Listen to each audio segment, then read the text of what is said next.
Cool. Blessings, people. Welcome to the Unsung Heroes. My name is Oz, and each week I'm going to be here talking to people in the community which I feel that are just amazing, that have done influential things, that have gone through their own ups and downs. And I want to speak to them and let them know, and let the community know, and let people know that we've got people in our community like this that are unsung heroes, that have made that difference, that have made a transition. So yeah, man, today I've got a guest, and boy, yeah, he's got his own story. You know what I'm saying? He's got his own story. Like, we originally met through... Well, I'll introduce him first, man. Chris, introduce yourself, my brother. Let people know who you are. My name's Grandmaster Chris. I grew up all over London. And I'll let Ozzy just say the rest as we go along. Yeah, man. Yeah, so I'll first start with how we met. So we met through a initiative which I have called Jog for Justice. Now, Jog for Justice is a community initiative to highlight the atrocities and to bring justice to the Grenfell tragedy. So every week, me and my team, we run 5K, and it's about bringing the community together and combating isolation and holding these people accountable for what has actually happened. So we met at a run with, Stay Ready Club. And I was with the ARC running team. Which is funny enough, I met them going to the park one day. There's a group of young men, and they said to me, do you want to come for a run? And I started going to run with them. So I joined their team, and they actually, I run with them as well. And this is how I ended up actually coming to the, for the marathon that we did for the justice for the people of Grenfell Tower. Yeah, man, that was a good run as well. That was a good run. And that was a good space as well, not just to also network, to also give back, because there's different forms of giving back. Yeah. You know, you can make the loudest noises as much as you want, but the amount of people that you brought together with that movement, with all the running clubs together, and even having a moment of prayer at the time, just to remember the victims of Grenfell Tower, that was actually big. So I'm going to give you your props and your flowers for that. And that's the reason why we're even here today, because that one move of me meeting you on that day has resulted in both of us being in connections with each other and making something great, such as your podcast, which is the Community Unsung Heroes Podcast. Yes. Blessings. We went straight into it, innit, boy? Went straight into it. So yeah, man. So we're gonna start with the origin stories. Like, I feel like every hero has an origin story, and I want to get to know yours, and I want the viewers to know your origin story. So we're gonna start with where you grew up. I'm from a country called Equatorial Guinea, which is a small island in Africa. I grew up there for a little while. I came to the UK when I was about 11 years old.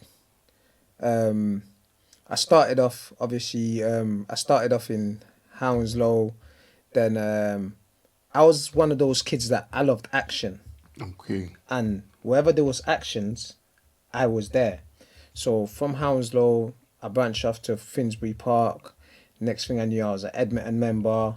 Next thing I knew, I had my guys from Pembury. And as time went along, I had guys all over London. Because with the action that I wanted, I did not like boredom. And this is another problem that we currently have. Like, boredom makes these kids go and do things that they shouldn't be doing. Yeah. So I started branching out and creating different factions of members all around. So, so I can just say I grew up all over London. So what age did you leave Equatorial Guinea? I left there around, I was about 11 years old. So how was it though? So what do they speak? Is that Spanish. French? Spanish? Yeah. For some reason I thought it was French speaking. No. Cameroon speak, we're neighbours with Cameroon and Nigeria, okay. So they speak French. So how was it you coming over here at the age of like 11? You already kind of, do you know what I'm saying? And you've come to... Obviously what it is this is what they say about the environment, innit? Right? Your environments create your experiences. Yeah. Right? So everything that you experience in your environment is going to determine how you grow. That's why they say when you change your emotions, you can change the expression of your genes. So what I mean by that is, if you're experiencing something in an environment which is making your genes express a certain behavior, and that behavior can be it can be violent behaviors, it can be fight or flight response. Obviously, I came here, my parents didn't really speak English, 2 brothers and 2 sisters. I was the older brother. So I never wanted my brothers to be involved in anything. So I always made sure that my younger brothers to be involved in anything. So I always made sure that I was the one that was taking the beat, and I was the one that was taking the front to everything that was going on, because I was well aware from at that age, I could already see what was happening. And just remember, my brain had already recorded a lot of things before, because me growing up watching Tupac, watching 50 Cent, the role models that I saw at that time were not actually role models, they were gangsters. Yeah. So who you watch is who you're going to become. Yeah, no, 100. Who you listen to is who you're going to become.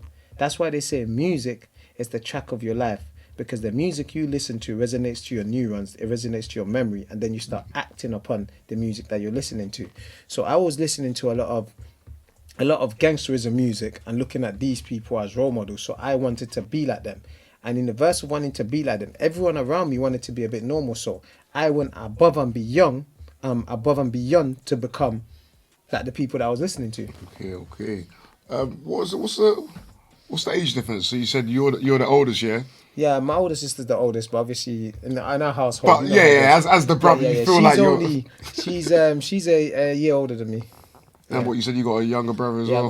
Yeah, I've got two younger brothers. One that's 1 year younger, and then another one that's 3 years younger. Okay. So you've come over from Equatorial Guinea. You've gone to, what do you say, you was in Edmonton? Yeah, listen, I was all over. Even though we had a house, I was one of those kids that I wake up today, let's say I'm in West London, I shout my guys from the 9. Actually, my Finsbury Park, we used to be there a lot when I was younger, so I shout my guys from over there. Do you know what? Cool, let's link up. We'll link up. Next thing I know, I'm literally in Finsbury Park every single day.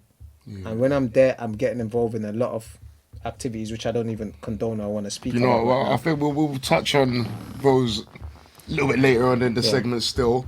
So, you being a kid, how was you? Obviously, because it's mad because you come here when you was 11. So, when you was in Equatorial Guinea, what type of child was you? If you're happy answering. Yeah. Let's just say, like I keep saying, this is why I'm a big advocate, on parents being mindful of what their children are exposed to from young. Because it really shapes what they see as normal. Because the stuff that I did experience back there when I was young, and the stuff that I saw, children are not supposed to see certain things. But with a lot of our parents, because they don't understand the language, they don't even know what we're seeing. So, in the aspect saying, what was it like? Let me just say this. First time I stole a car, I was 8 years old. Jeez, you've been watching too much New Jack City. Do you know what I'm trying to say to you? Yeah, that's bad. Do you know what I'm trying to say to you? Like, so I'm one of those people where there's a lot of people out here that claim they've lived a certain life, or I'm the real deal. I've lived all aspects of it. So me growing up, that early part of my life really shaped, because by the time I got here, I was already clued on everything that was going on. Because everything that you watch is recorded, and I'm the sort of guy that I can be watching things and I'm preparing myself for that future to be happening. This is why I'm even wearing this Manifest Your Future clothing today, right? Okay. Because I'm even wearing my own manifestation. I didn't realize that that's what I was before, but everything that I used to manifest about, that's what I used to do. Hear you, man. So Equatorial Guinea, you've come to London, you've been about different parts, different areas. And then I want to ask one more thing about Equatorial Guinea. I don't know much about it, so I'll be honest. Was there any like wars or anything going on there at that time when you was there? Because you said like you seen certain things, and again, some things is your own personal life that you may not be happy talking about. Yeah. But I don't know, were there any wars going on at that particular time? I wouldn't say wars, but there's just a lot of things that go on over there. That let's just call it. I mean, in North Korea. Let's just call it that, but obviously it's not for me to comment. Everyone do what they do. They run it how they want to run it. You know, I can't really, but yeah. Cool, man. Let's talk a little. We'll talk about your childhood in London as well. Quick question in regards to: is there anyone that you still rock with from your childhood now?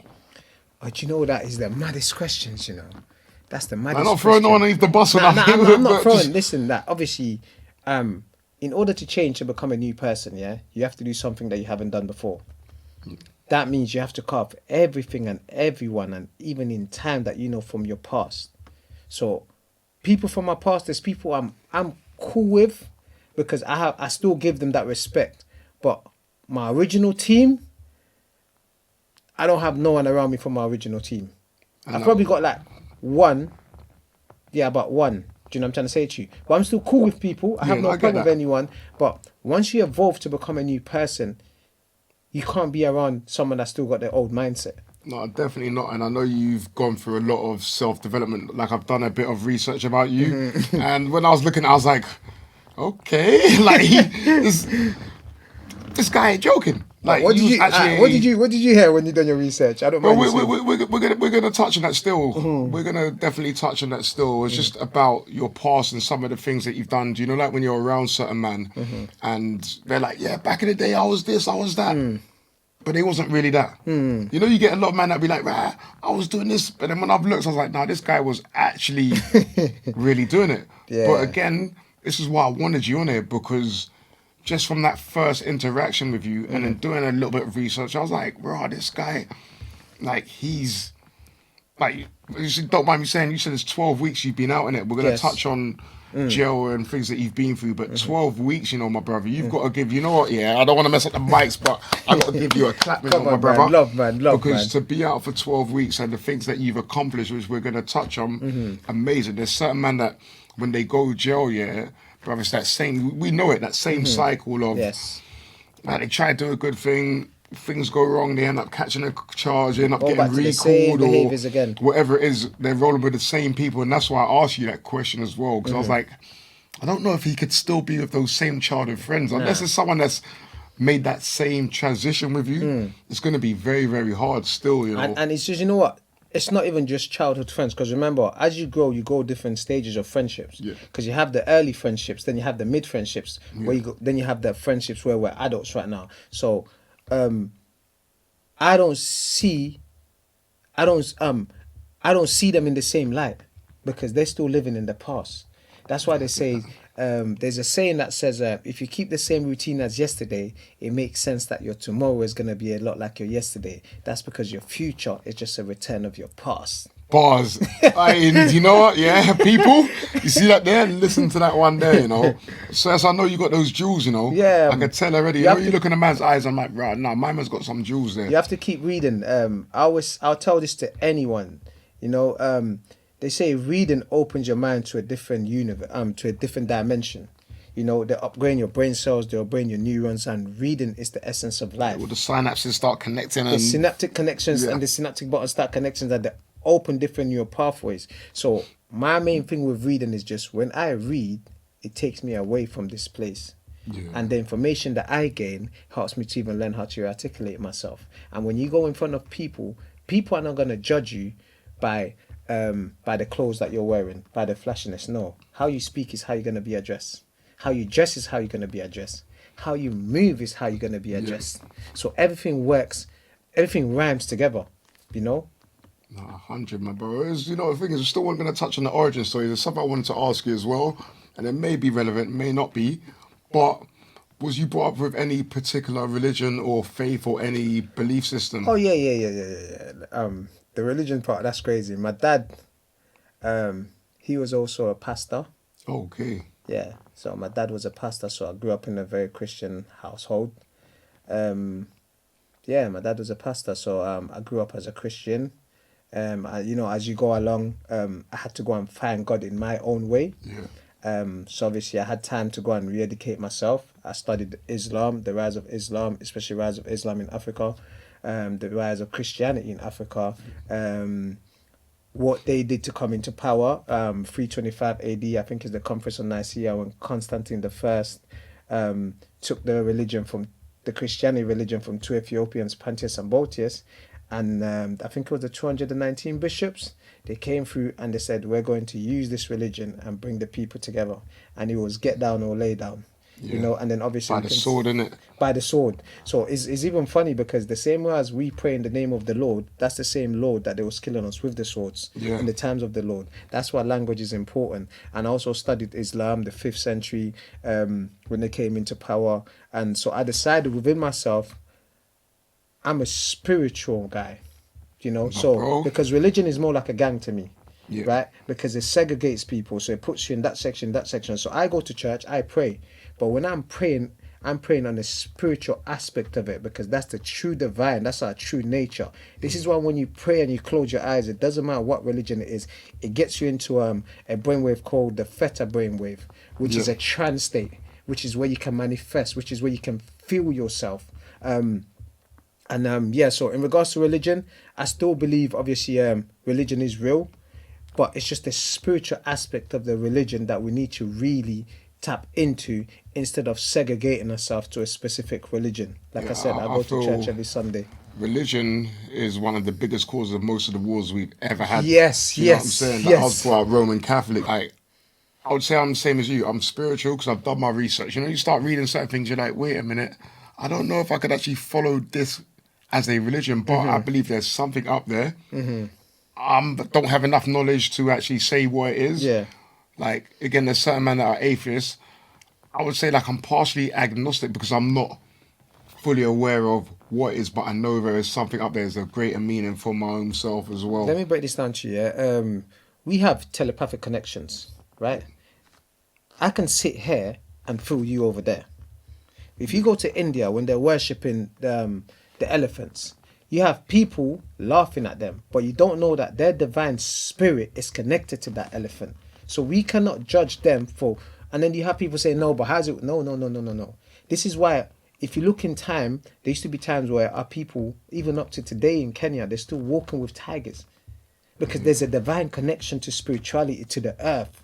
Because we're all connected together. We all came from the earth. So we are actually one being. So when we start putting religion as a front face to everything that we want to do, for example, you're Muslim, you're this, you're Christian, you're this, you're segregating the human unity that we should have as one. Because a Muslim and a Christian, when you pray together, you're both hitting the same brainwave, which is the alpha brainwave, and then the theta brainwave. When you get to the theta, this is when you're hitting that trance state. This is where you manifest. This is where, when you're praying, that's why they say when you pray like your prayers have already been answered.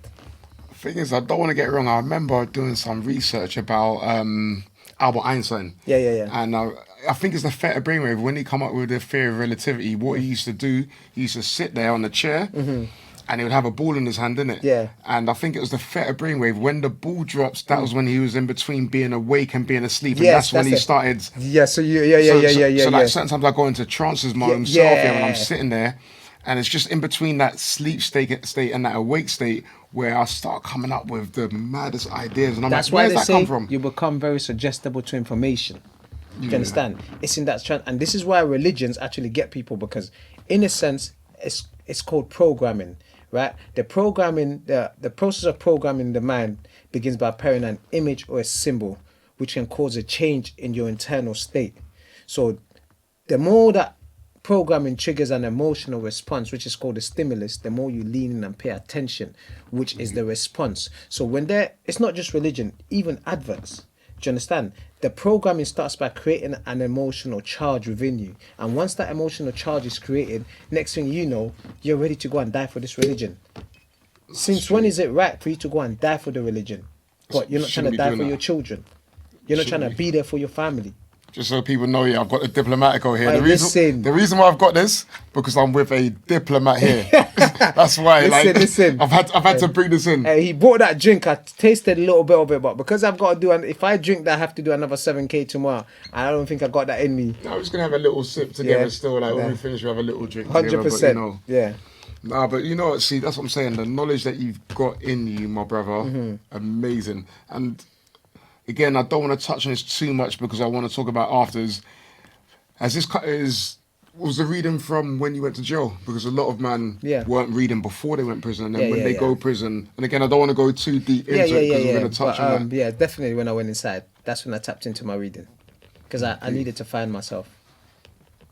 Absolutely amazing, man. And the last thing, let's see, what have we got, man?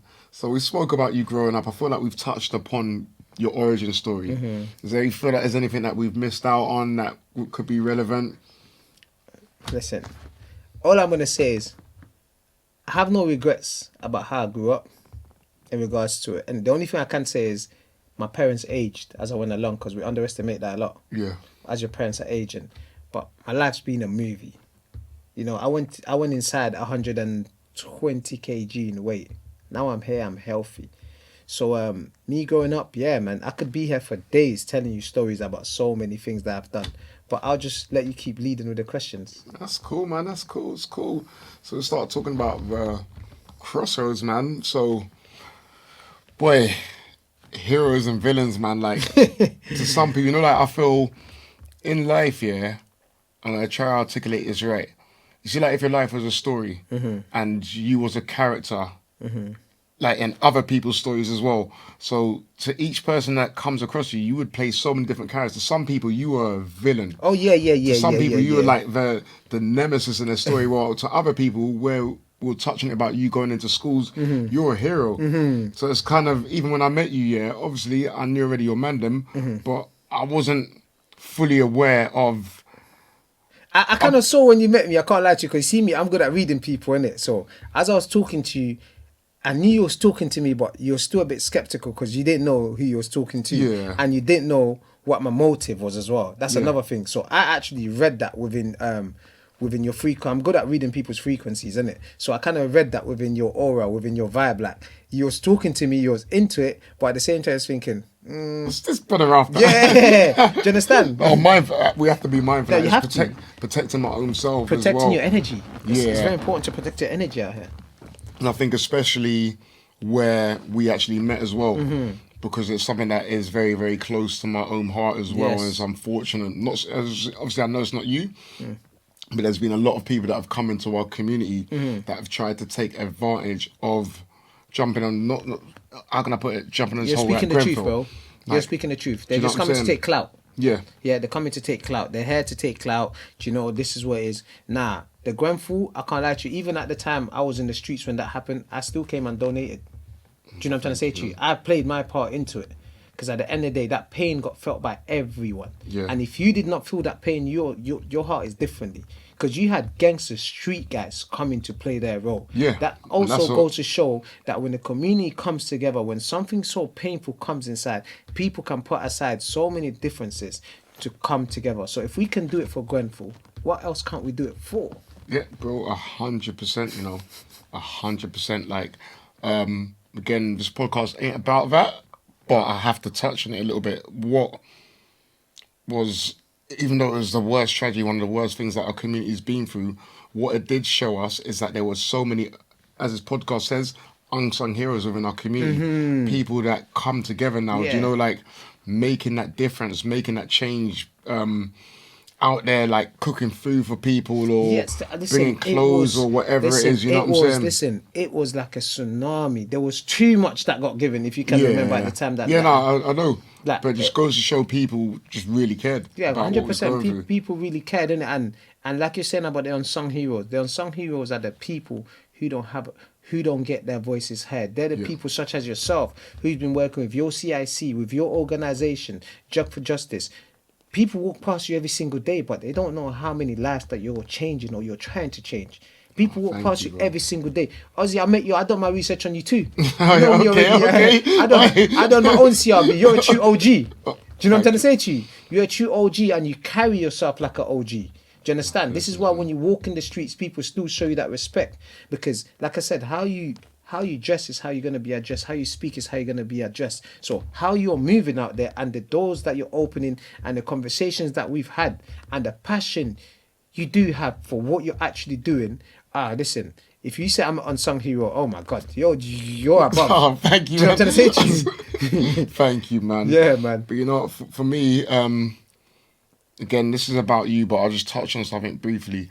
My motivation for a lot of things is being that change that I always wanted in my life, but then also being that person that I needed as well. Because again, when I've gone through things, I wish that I had someone like myself or someone like yourself that was kind of there for man. Yeah. So same thing, same thing. Like when I see people, same way, man was brought up with no father or nothing around me, so I've got like 2 kids and I try my best to be in my son's life, but I'm not only a father to my son, I'm a father to a lot of other people's 100%. kids, where I'm trying my best to be that change. Because again, when we done a run from the Houses of Parliament to the Grenfell Tower, and I had like some 12-year-olds there, you know, like, and again, when I was growing up, being 12, probably yourself as well, being 12, the elders which we had around us, Oh my days. that they weren't trying to help. Listen, I had Do you know what I'm saying? Listen, I had some serious elders growing up. I had Albanians.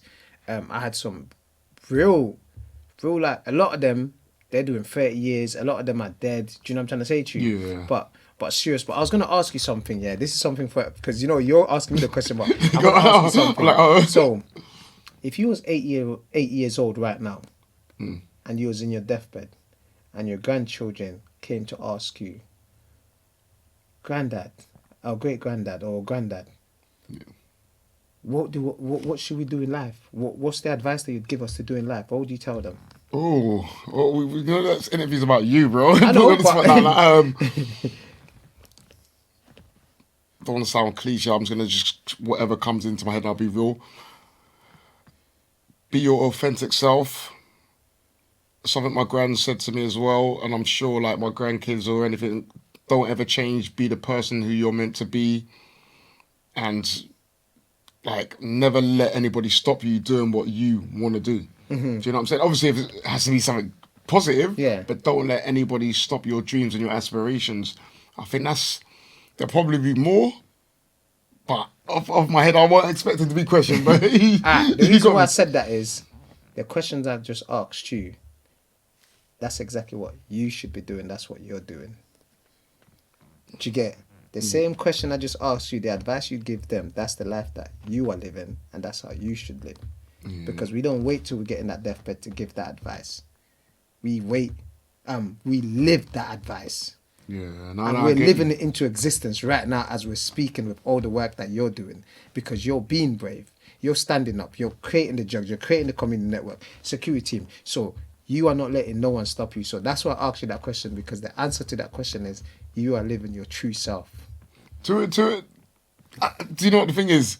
Sometimes I feel like I'm a little bit hard on my own self as well, because again, this is a podcast about your own self, so I'm trying my best not to talk too much about my background and that, but I feel like I lost out on a lot of opportunities because of some of the things which I was doing. Not saying that I'm not doing amazing things now, but my trajectory would have been totally different if I had those right people behind me.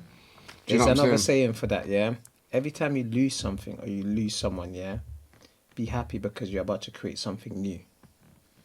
So the more you're thinking, it's I lost that. African wisdom here. Come on. Every time wisdom. You lose something and you lose someone, if it's a relationship, if it's a job, just be happy, because there's a new one coming. It's even better.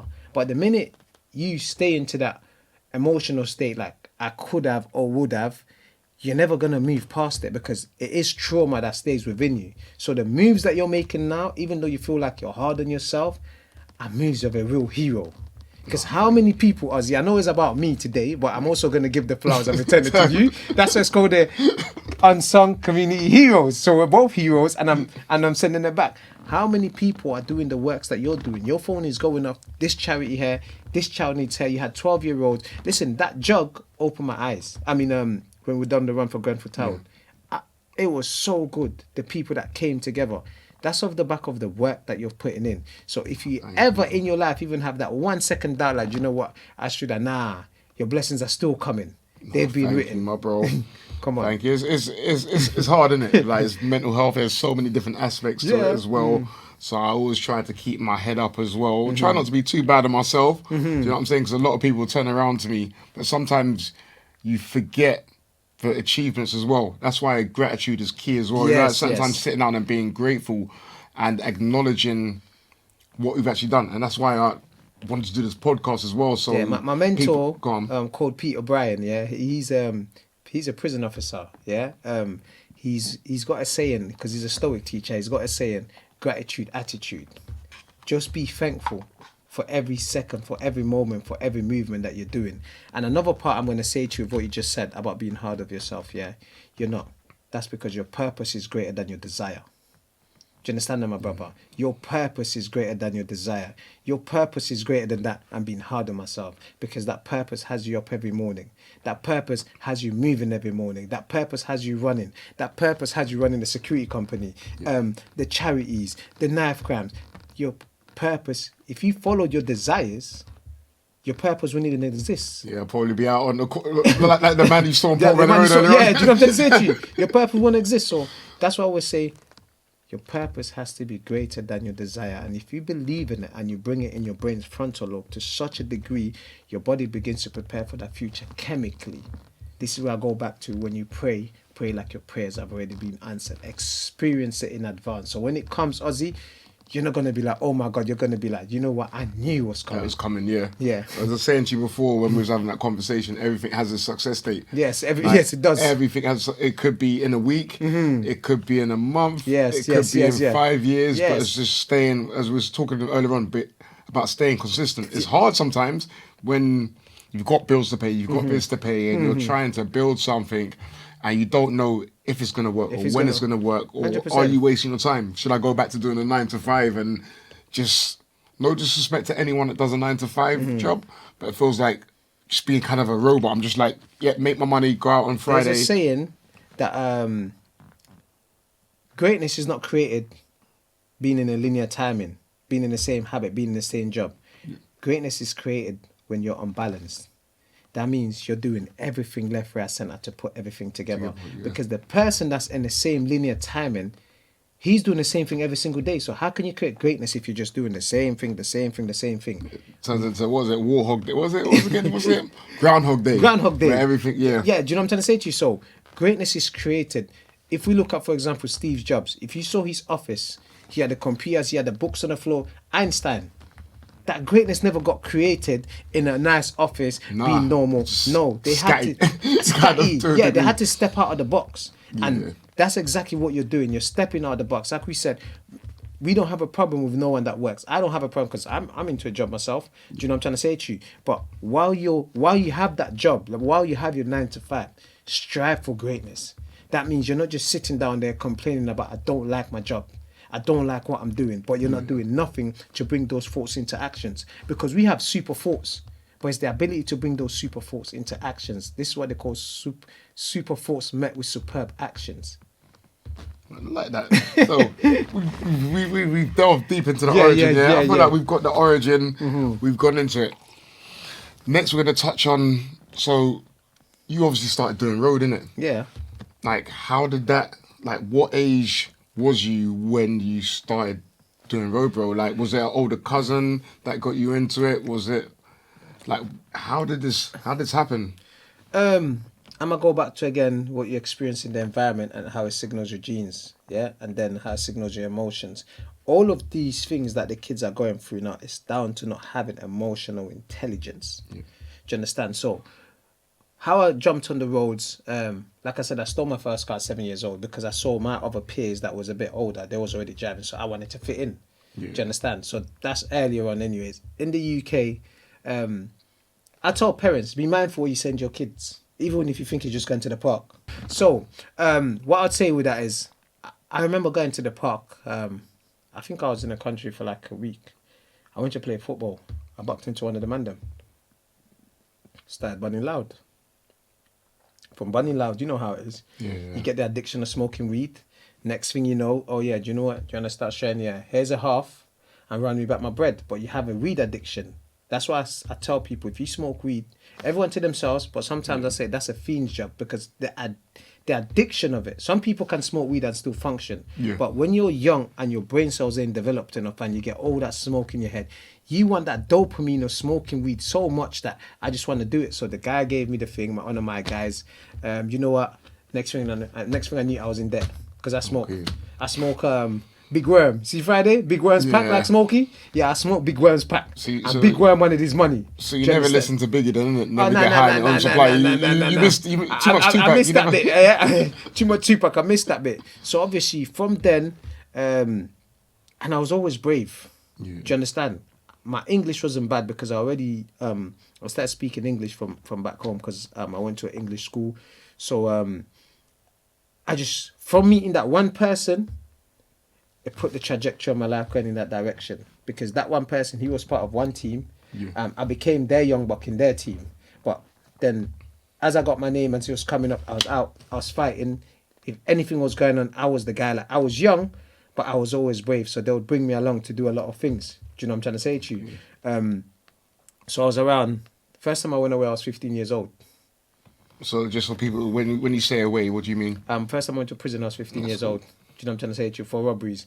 This is another lesson I'd like to teach the youth, right? When you're committing all these crimes and they keep giving you referral order, Yeah. what they're doing is they're setting you up for when you're 18. But I never got to 18. Mine got done by the time I was 15, because by 15 years old, I had about 10 robbery convictions. Because every single time they let me go, oh yeah, I've got youth offending. You think they're letting you go until one day you're going to prison. How do you think your parents felt, bro, though? Like 15, bro. Like, I'll be honest, I first got nicked, at the age of like 12. I remember going to court. Mm-hmm. Lucky enough, the person didn't want to be mindful of how I'm saying this. The person didn't want to give evidence anymore. Yeah, and you didn't do it, of course. Yeah. So, but just that, like, I thought I was going to go jail, you know, like when I was ready to go jail, but like 15, so you've gone jail. So obviously, my parents, I'm not going to lie to you in it, this is why I'm creating a course called Mastermind Parenting Programs, which is creating a language for parents to be able to understand their kids. Because this language barrier that affected my parents is affecting parents that are here today that can speak clear English. Do you understand? My parents, it affected them a lot. My mum used to go to police stations upon police stations, sometimes pick me up at 3 in the morning, 4 in the morning. Do you know what I'm trying to say to you? It affected them a lot, but a mother's love for a child can sometimes blind them. Yeah. Do you understand? A mother's love is so strong that they'll say, not my son. Yeah. My son is an angel. But you're raising a kid under your roof. This is why it's important to have a father figure and allowing fathers to play their roles into their children's life without their mothers getting involved. Because the mother comes with a protective nature, right? Yeah. The father is protective, but he's directing, he's guiding, he's the security. So, my mum, great mum, always been there. But she could never understand the language. And my dad was doing what a dad's supposed to do, which is put food on the table, do what he needs to be doing. So they did not have a clue or the things that... Let me interject just quickly, just for clarity.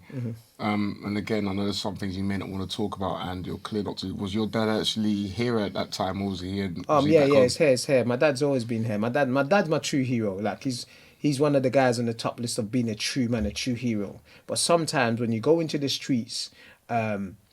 you go and take somebody else's name. This is why another thing I say to the youth again, don't pick up a tag name from another guy, because that's going to be your dad. Do you know what I'm trying to say to you? It's so easy, you go on the road, the man calls you young killer. Bro, that's your new dad, because you're listening to older killer, but your dad at home, you're not paying attention to. So, at 15, yes, it was a lot of pain for my family. They went through a lot, but they could not understand what it was that I was going through. You know, there was times where I moved to an area called Northwood. I can't lie to you, at that time they had the NFs. Remember the Boldies? Yeah, man. Yeah. We was the only black family in that area. So you can imagine how them racist people, excuse my French, sometimes I'm on a bus, they'll be chasing me. But then when I'm going back to my area with my guys, listen, we're on any smoke. But I have to come back to this area and I'm only young to deal with these people. And then I was at 14. Actually, I was at 13 actually. And I remember one of them who always used to come for me, I said to myself, bruv, nobody ain't ever going to put their hands on me again, because that can't happen. That, not me. I'm that guy. How is it that? But there's so many of them in the whole neighborhood. They've got numbers. Remember, that's a whole community. Yes. A whole community that all have the same ethos and the same mentality against my house. one person. My mum's house used to get burgled left, right, centre. And I'm trying to find somewhere to fit in.